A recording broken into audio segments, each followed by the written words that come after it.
नमस्कार, उत्तराखंड की खबरों में आप सभी का स्वागत है। और इस वक्त देहरादून से बड़ी खबर आ रही है, जहां पर नाबार्ड का स्टेट क्रेडिट सेमिनार हो रहा है। मुख्यमंत्री पुष्कर सिंह धामी इसमें शामिल हुए हैं। कोऑपरेटिव कृषि मंत्री भी सेमिनार में शामिल हुए हैं। 2022-23 के लोन टारगेट पर बातचीत होनी है। अलग अलग बैंकों के ऑफिसर भी इसमें मौजूद बताए जा रहे हैं।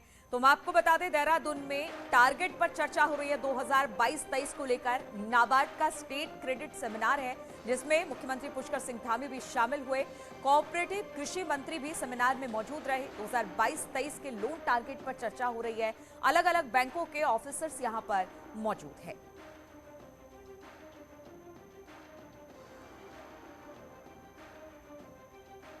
तो नाबार्ड का स्टेट क्रेडिट सेमिनार, जिसमें सीएम पुष्कर धामी भी मौजूद है।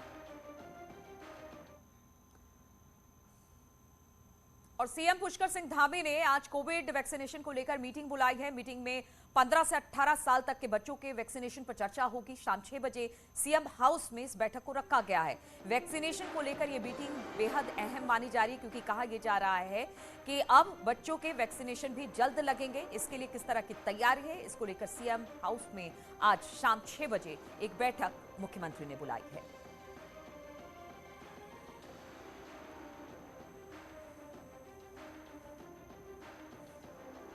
तो बच्चों के वैक्सीनेशन पर आज मीटिंग है सीएम हाउस में। शाम के 6 बजे मुख्यमंत्री पुष्कर धामी ने वैक्सीनेशन को लेकर ये बैठक बुलाई है। कोविड वैक्सीनेशन को लेकर मीटिंग काफी अहम है, क्योंकि 15 से 18 साल तक के बच्चों के वैक्सीनेशन पर किस तरह की तैयारी है, इस पर चर्चा होगी। और शाम 6 बजे सीएम हाउस में वैक्सीनेशन को लेकर ये अहम बैठक रखी गई है। तो अब बहुत जल्द, यानी जनवरी की शुरुआत में ही 3 तारीख से अब बच्चों के वैक्सीनेशन का काम शुरू हो जाएगा। 15 से 18 साल तक के बच्चों को अब वैक्सीन की डोज लगनी शुरू होगी। इसके लिए किस तरह की तैयारी है, इसी को लेकर एक बैठक रखी गई है सीएम हाउस में शाम के 6 बजे। और बताया जा रहा है कि किस तरह की तैयारी है, ताकि 15 से 18 साल के बच्चों को वैक्सीनेट किया जाए। इसी को लेकर ये चर्चा होनी है। शाम को 6 बजे सीएम हाउस में मुख्यमंत्री ने इस बैठक को बुलाया है।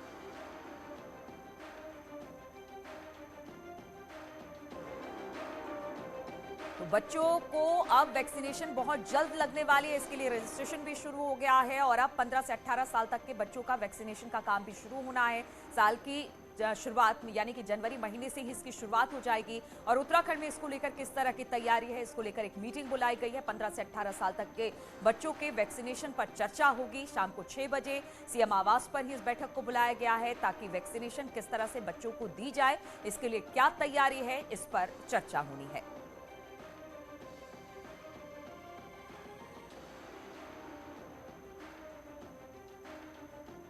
तो लगातार कोविड के मामले बढ़ते चले जा रहे हैं। ऐसे में सबसे ज्यादा जरूरत है बच्चों को वैक्सीनेट करने की। अभी प्रधानमंत्री ने जिस तरह से कहा कि जो फ्रंट लाइनर है उनको बूस्टर डोज लगना शुरू हो जाएगा, बुजुर्गों को बूस्टर डोज लगना शुरू हो जाएगा। बच्चों को, जो कि 15 से 18 साल तक के बच्चे हैं, उनको उनके वैक्सीनेशन की शुरुआत हो जाएगी 3 जनवरी से। और इसको लेकर किस तरह की तैयारी है, अब उत्तराखंड में भी इसको लेकर सीएम ने एक बैठक बुलाई है। 15 से 18 साल तक के बच्चों के वैक्सीनेशन पर चर्चा होगी। शाम को 6 बजे सीएम हाउस में इस बैठक को रखा गया है।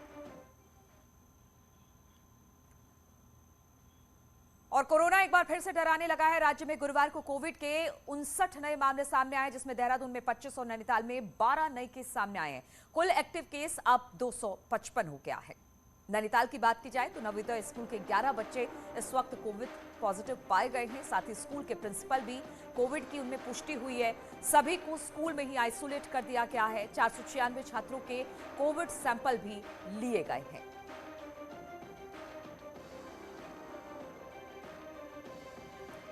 तो उत्तराखंड में भी लगातार कोरोना के मामले बढ़ रहे हैं। 59 मामले अब तक कोरोना के सामने आ चुके हैं।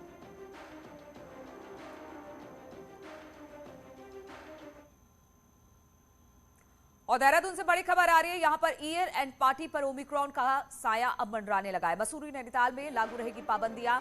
यहां पर अगर आप पहुंचते हैं तो आपको आरटी-पीसीआर रिपोर्ट या फिर डबल डोज सर्टिफिकेट दिखाना होगा। मसूरी में होटल बुकिंग होने पर ही आपको एंट्री मिलेगी। गुरुवार को राज्य में कोरोना के 59 नए मामले सामने आए हैं। फिलहाल उत्तराखंड में ओमिक्रॉन का कोई मामला सामने नहीं आया है, जो कि एक थोड़ी सी राहत की बात है।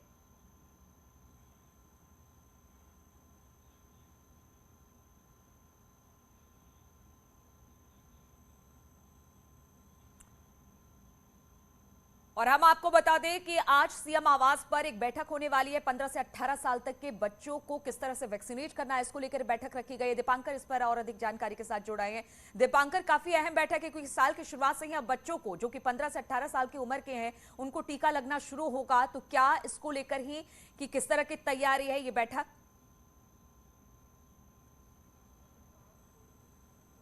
बिल्कुल नीलू, 3 तारीख जनवरी से यानी सोमवार से इसकी शुरुआत की जाएगी, जो स्वास्थ्य मंत्री धन सिंह रावत का कहना है। मुख्यमंत्री पुष्कर सिंह धामी आज शाम 6 बजे बैठक लेने वाले हैं। इस बैठक में चाहे डीजी हेल्थ हो, हेल्थ सेक्रेटरी हो, सभी डिस्ट्रिक्ट के सीएमओस हो, डीएम हो, सभी मौजूद रहेंगे। उत्तराखंड में जो फर्स्ट फेज का वैक्सीनेशन हुआ था वो 100% कंप्लीट हुआ। सेकंड फेज में भी आप 70% से अबव जा चुके हैं। तो राज्य को राहत इस बात की कि इलेक्शन सर पे वैक्सीनेटेड है सभी 18 साल से बड़ी उम्र के लोग, तो वहां पर सरकार का एक डर थोड़ा सा कम जरूर हुआ है। लेकिन जहां तक बच्चों की बात है, 15 से 18 साल के बच्चों को कैसे वैक्सीनेशन किया जाएगा, वैक्सीनेट करने की पूरी प्रोसेस क्या रहेगी, तो स्वास्थ्य मंत्री धन सिंह रावत का कहना है कि हम सभी स्कूल कॉलेजेस में जहां जहां इस एज ग्रुप के बच्चे आते हैं वहां पर ये कैंप लगाए जाएंगे, घरों में संपर्क किया जाएगा ताकि इस ग्रुप को भी यहां पर कंप्लीट किया जाए। तो एक और चिंता यहां पर कम सरकार की होगी, कम से कम कोरोना के बढ़ते खतरे को देखते हुए। नीलू, चलिए दीपांकर, बहुत बहुत शुक्रिया आपका जानकारी देने के लिए। और प्रधानमंत्री मोदी ने हल्द्वानी से बीजेपी का चुनावी आगाज कर दिया है। प्रधानमंत्री ने हजारों करोड़ की सौगात दी है, हल्द्वानी को न्यू ईयर गिफ्ट दिया है, पहाड़ में नई रेल लाइन की बात कही है, तो कांग्रेस को पहाड़ विरोधी और विकास विरोधी भी करार दे दिया है। गोलजू की यो पवित्र धरती कुमाऊं में आपू सबे भाई बहन को म्यार नमस्कार।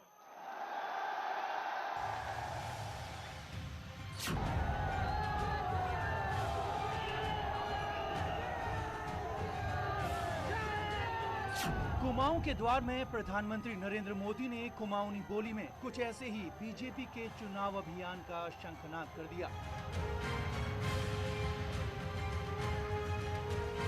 पीएम मोदी ने 17,500 करोड़ की 23 परियोजनाओं का शिलान्यास और लोकार्पण किया, जिसमें एम्स का सैटेलाइट सेंटर भी शामिल है। पीएम मोदी ने हल्द्वानी को सबसे बड़ा न्यू ईयर गिफ्ट दिया और अकेले हल्द्वानी के लिए ही 2000 करोड़ की योजनाओं का ऐलान किया। इस रकम से पूरे हल्द्वानी का कायाकल्प होगा। पानी, बिजली और सीवेज के लिए खास प्लान बनाया जाएगा। हल्द्वानी शहर के ओवरऑल इंफ्रास्ट्रक्चर के लिए, विकास के लिए हम लगभग 2000 करोड़ रुपए की योजना लेकर आ रहे हैं। प्रधानमंत्री मोदी ने केदारनाथ के बाद एक बार फिर कहा कि अगला दशक उत्तराखंड का होगा। यहाँ पर्यटन और हॉस्पिटैलिटी में बेहतरीन काम हो रहा है। कुमाऊं के लिए पीएम ने सबसे बड़ा ऐलान भी किया और कहा कि कर्णप्रयाग रेल लाइन के बाद टनकपुर बागेश्वर रेल लाइन भी बनेगी। ऋषिकेश कर्णप्रयाग रेल रूट बन रहा है, कल टनकपुर बागेश्वर रूट भी ऐसे ही बनेगा। मेरे उत्तराखंड के भाइयों और बहनों, ये शिलान्यास के सिर्फ पत्थर नहीं है, ये पत्थर मात्र नहीं है, ये वो संकल्प शिलाएं हैं जो डबल इंजन की सरकार सिद्ध करके दिखाएगी। पीएम मोदी इस मौके पर विपक्षियों पर बरसने से भी नहीं चूके। पीएम ने बिना नाम लिए कांग्रेस पर हमला किया और कहा कि हम उनका कच्चा चिट्ठा खोल चुके हैं जो विकास नहीं चाहते, और प्रदेश के लोग भी 2 धाराएं देख चुके हैं। एक विकास को रोकता है और दूसरी वो धारा है जो विकास करती है। एक धारा है पहाड़ को विकास से वंचित रखो, और दूसरी धारा है पहाड़ के विकास के लिए दिन रात एक कर दो। पहली धारा वाले लोग आपको हमेशा विकास से वंचित रखना चाहते हैं। और इस वक्त हरिद्वार से बड़ी खबर आ रही है। सीएम पुष्कर सिंह धामी आज हरिद्वार दौरे पर रहने वाले हैं। ऋषिकोल ऑडिटोरियम में आयोजित हरिद्वार संवाद कार्यक्रम में शिरकत करेंगे सीएम। वरिष्ठ जन सम्मान समारोह कार्यक्रम में भी शामिल होंगे। करीब 3 बजे हरिद्वार पहुंचेंगे सीएम। बीजेपी प्रदेश अध्यक्ष मदन कौशिक और साधु संत भी इस दौरान मौजूद रहने वाले हैं। तो सीएम का हरिद्वार दौरा है और बताया जा रहा है कि सीएम पुष्कर सिंह धामी आज हरिद्वार दौरे पर रहेंगे, जहां पर ऋषिकुल ऑडिटोरियम में आयोजित हरिद्वार संवाद कार्यक्रम में सीएम शिरकत करने वाले हैं। वरिष्ठ जन सम्मान समारोह कार्यक्रम में भी शिरकत करेंगे सीएम और करीब 3 बजे के आसपास हरिद्वार पहुंचने वाले हैं, जहां पर बीजेपी प्रदेश अध्यक्ष मदन कौशिक और साधु संत भी इस मौके पर मौजूद होंगे।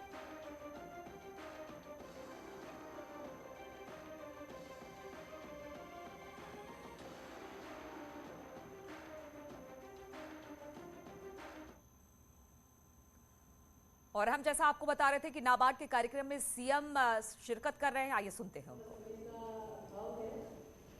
और ये भी मेंशन किया कि हमारे कुछ स्टेक होल्डर्स पार्टनर है और इस आयोजन में हम आपको दिखा रहे थे कि सीएम पहुंचे हैं वहां पर इस नाबार्ड के कार्यक्रम में। यहां पर चर्चा और चिंतन मनन होगा। नाबार्ड का ये कार्यक्रम है और इसमें सीएम पहुंचे हैं। कुछ देर में यहां से बोलेंगे, वो भी हम आपको सुनाएंगे, लेकिन हम बढ़ते हैं अगली खबर की ओर और बात करते हैं कि किस तरह से कांग्रेस ने विधानसभा चुनाव के लिए ऑब्जर्वर और कोऑर्डिनेटर नियुक्त कर दिए हैं। हर विधानसभा में एक ऑब्जर्वर और कोऑर्डिनेटर नियुक्त किया गया है। संगठन के 5 जिलों के भी ऑब्जर्वर बनाए गए हैं, जिनमें राजस्थान, दिल्ली, हिमाचल के नेताओं को उत्तराखंड में ये बड़ी जिम्मेदारी सौंपी गई है। प्रभारी देवेंद्र यादव ने इसकी लिस्ट जारी की है। वहीं प्रदेश कांग्रेस संगठन में भी बदलाव दिख रहा है। प्रदेश में 109 नए सचिव बनाए गए हैं और चुनाव से पहले इन सचिवों को जिम्मेदारी दी जा रही है। इसे लेकर पहले ही गणेश गोदियाल ने बता दिया था।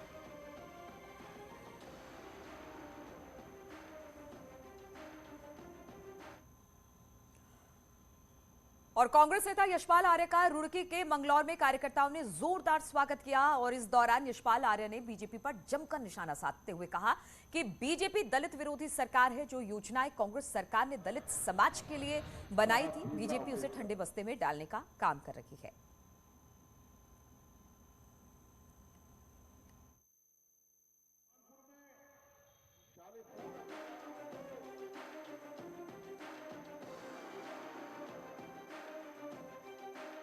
हमारे समाज की, दलित समाज की आस्था विश्वास भारतीय जनता पार्टी पर नहीं है। भारतीय जनता पार्टी दलित विरोधी है। और सितारगंज से बीजेपी विधायक सौरभ बहुगुणा कांग्रेस सहित सभी विपक्षी पार्टियों के निशाने पर है।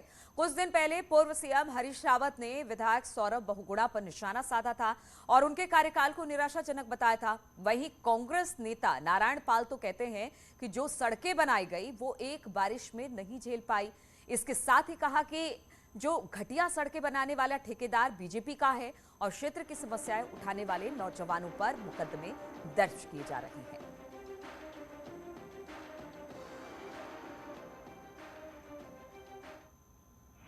अगर कहीं विधायक ने जो पैसा खर्च हुआ होगा तो मंदिरों में खर्च हुआ होगा।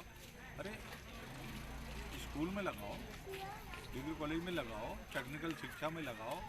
और रोड है तो अभी बनती हैं और टूटती है, बनती और टूटती है, उसकी जांच करानी चाहिए। लेकिन जब कोई कमीशन खाएगा तो जांच ही क्यों कराएगा। इन 5 साल में हमने जो मेरा घोषणा पत्र था 2017 का चुनाव लड़ते समय, उसमें से लगभग 99% चीज़ें हमने पूरी करी हैं। और हमारा सबसे बड़ा जो हमने घोषणा करी थी सितारगंज क्षेत्र के लिए, वो एक सिरसा रोड की थी, जो 60 साल से क्षेत्र की डिमांड रही, लेकिन कोई भी सरकार, कोई भी नेता पूरा नहीं कर पाया। उसको मैंने इस कार्यकाल में पूरा करके उसका उद्घाटन करवाया। सूखी नदी का पुल दूसरा बहुत बड़ा प्रोजेक्ट था। और अंतर्राष्ट्रीय क्रिकेट और भारतीय महिला टीम की सदस्य स्नेह राणा को देहरादून में श्री गुरु राम राय यूनिवर्सिटी ने सम्मानित किया। यूनिवर्सिटी की तरफ से स्नेह राणा को 1 लाख रुपए और प्रशस्ति पत्र दिया गया। स्नेह राणा यूनिवर्सिटी की ब्रांड एम्बेसडर हैं और इस दौरान स्नेह राणा ने यूनिवर्सिटी की महिला क्रिकेट टीम के साथ मैच भी खेला और युवा खिलाड़ियों को टिप्स भी दिए।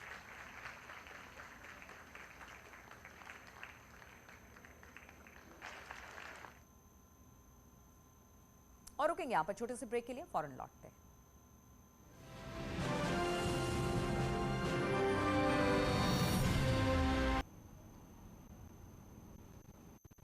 कि इसके बारे में हर प्रकार की व्यवस्था शासन प्रशासन के स्तर पर हो, और इसी दृष्टि से आज मैं यहाँ पर अचानक आया हूँ देखने के लिए। सेकेंड वेव के दौरान ऑक्सीजन की क्राइसिस हुई थी, लेकिन थर्ड वेव में जो अभी तक देखा जा रहा है, हमारे पास लगभग 829 के आसपास कुल एक्टिव केस यूपी में हैं, जिसमें से 562 के आसपास जो पेशेंट हैं वह अभी तक केवल होम आइसोलेशन में है।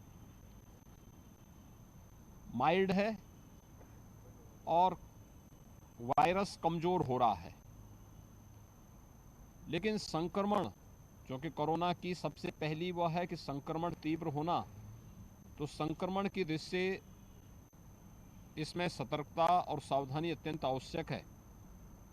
और उसी सतर्कता की दृष्टि से आज मैंने यहाँ पर देखा है, यहाँ पे सेकेंड वेव के दौरान हम लोगों ने एक LMO यहाँ पर स्थापित किया था जो अच्छी तरह फंक्शनल है। लिक्विड ऑक्सीजन की सप्लाई प्रत्येक बेड पे कराई जा सकती है। हमारा डेडिकेटेड 200 बेडेड कोविड हॉस्पिटल है, हर बेड में लिक्विड ऑक्सीजन की सप्लाई है, लेकिन साथ साथ 600 सिलेंडर हमारे पास यहाँ पर स्टैंड बाई में अतिरिक्त भी है। यहाँ पे एक भी पेशेंट वर्तमान में एडमिट नहीं है, क्योंकि जितने भी पेशेंट अब तक लखनऊ में आए हैं सभी होम आइसोलेशन में है और संक्रमण उसमें कोविड के लक्षण जांच के बाद तो दिखे, लेकिन उनमें जो स्थिति है वे सभी माइल्ड है, बहुत ज़्यादा कोई प्रभाव उस प्रकार का नहीं है। लेकिन सतर्कता और सावधानी की दृष्टि से एक तरफ अवेयरनेस के कार्यक्रम पूरे प्रदेश के अंदर चल रहे हैं। प्रदेश के अंदर अब तक हम लोग पूरे प्रदेश में पब्लिक एड्रेस सिस्टम फिर से उसको आगे बढ़ा चुके हैं। व्यापक पैमाने पे टेस्ट हो रहे हैं। हमारे पास RT-PCR के टेस्ट की भी, एंटीजन टेस्ट की भी लगभग 2 लाख टेस्ट पर डे हम लोग वर्तमान में प्रदेश के अंदर कर रहे हैं। उत्तर प्रदेश देश के अंदर सर्वाधिक टेस्ट कर चुका है। अब तक हम लोग 9 करोड़ 29 लाख से अधिक टेस्ट कर चुके हैं और प्रदेश के अंदर अगर पॉजिटिविटी रेट की बात करें तो ये बहुत कम है, अभी भी 0.5 से भी नीचे पॉजिटिविटी रेट यूपी के अंदर अभी तक है।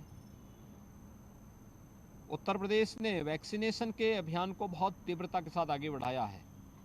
हम लोग 20 करोड़ डोज वैक्सीन का अब तक प्रदेश के अंदर दे चुके हैं और देश के अंदर ये भी सर्वाधिक है। वैक्सीनेशन को बढ़ाना, हर एक बाहर से आने वाले व्यक्ति पर प्रदेश के अंदर उनका टेस्ट करना, उनका ट्रेस होना, फिर उसका टेस्ट कराना, ये कार्रवाई प्रदेश के अंदर चल रही है।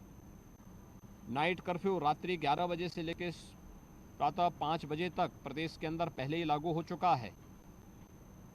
कोरोना के थर्ड वेव की आशंका को ध्यान में रखते हुए इसमें घबराने की आवश्यकता नहीं, और मैं सभी से अपील करूंगा कि कोरोना के नाम पर भय और दहशत पैदा करने की बजाय इसके प्रति सतर्कता और सावधानी के प्रति हम लोग ज़्यादा ध्यान दें तो अच्छा रहेगा। क्योंकि अब तक हमारे पास जो मामले एक्टिव केस के प्रदेश के अंदर देखने को मिले हैं उसमें से 80 से यानी 85 से 90% मामले होम आइसोलेशन में हैं और उनका घर में ही लोग उपचार करा रहे हैं और चौथे 5वें दिन वे लोग नेगेटिव भी हो जा रहे हैं। तो यह कुछ चीज़ें इसमें देखने को मिल रहा है जो सेकेंड वेव की तुलना में अगर हम करेंगे तो उस प्रकार की कोई भी खतरनाक स्थिति नहीं है। प्रदेश सरकार इसके लिए पूरी तरह सतर्क है। भारत सरकार के साथ संपर्क करते हुए, संवाद बनाते हुए आदरणीय प्रधानमंत्री जी के मार्गदर्शन और उनके नेतृत्व में बेहतरीन कोविड प्रबंधन की कार्रवाई को आगे बढ़ाने की कार्रवाई चल रही है। सभी हेल्थ वर्कर्स, कोरोना वॉरियर्स और केंद्र और प्रदेश सरकार की पूरी मशीनरी इसके लगी हुई है। हमारी 72,000 निगरानी समितियां भी एक्टिव हो चुकी हैं। हर एक निगरानी समिति को मेडिसिन किट उपलब्ध कराए जा चुके हैं। फिर से डोर टू डोर सर्वे करने के लिए जहां कहीं भी कोई संदिग्ध पेशेंट दिखेगा तो उन्हें तत्काल उनका टेस्ट करने के लिए आरआरटी रैपिड रिस्पांस टीम तैयार है। और हम लोग व्यक्ति के लक्षण के अनुरूप टेस्ट कराने के बाद होम आइसोलेशन में रखा जाए या हॉस्पिटल में रखा जाए, इसकी पूरी तैयारी हम लोग प्रदेश के अंदर कर चुके हैं। मेरी यही अपील होगी प्रदेशवासियों से कि हम कोरोना से सेकेंड वेव की तरह घबराने की आवश्यकता नहीं, लेकिन सतर्कता और सावधानी जरूर रखें। 2 गज की दूरी और मास्क है जरूरी के इस मंत्र का पालन करें। जिन्होंने वैक्सीन ले ली है, 1 डोज ली है, वो दूसरा डोज भी ले लें। जिन्होंने वैक्सीन अभी तक नहीं ली है, वे अपना वैक्सीन का डोज जरूर ले लें। ये फ्री वैक्सीन है, सबके लिए वैक्सीन है और इसका हम कोविड प्रोटोकॉल जो भारत सरकार ने तय किया है, इसका पालन करेंगे तो कोरोना कुछ भी नहीं बिगाड़ पाएगा, क्योंकि अब वायरस धीरे धीरे कमज़ोर हो चुका है, कमजोरी की ओर जा रहा है। लेकिन फिर भी सतर्कता और सावधानी आवश्यक है और उसी सतर्कता और सावधानी की दिशा से आज मैं स्वयं ही इस संस्थान के इस डेडिकेटेड कोविड हॉस्पिटल का निरीक्षण किया हूँ। यहाँ हर प्रकार से पूरी टीम तैयार है और हर प्रकार की सुविधा यहाँ पे उपलब्ध करवाने के लिए किसी भी कोविड संक्रमित व्यक्ति को हर प्रकार की सुविधा देने के लिए प्रदेश सरकार और केंद्र सरकार पूरी तरह तैयार है। धन्यवाद।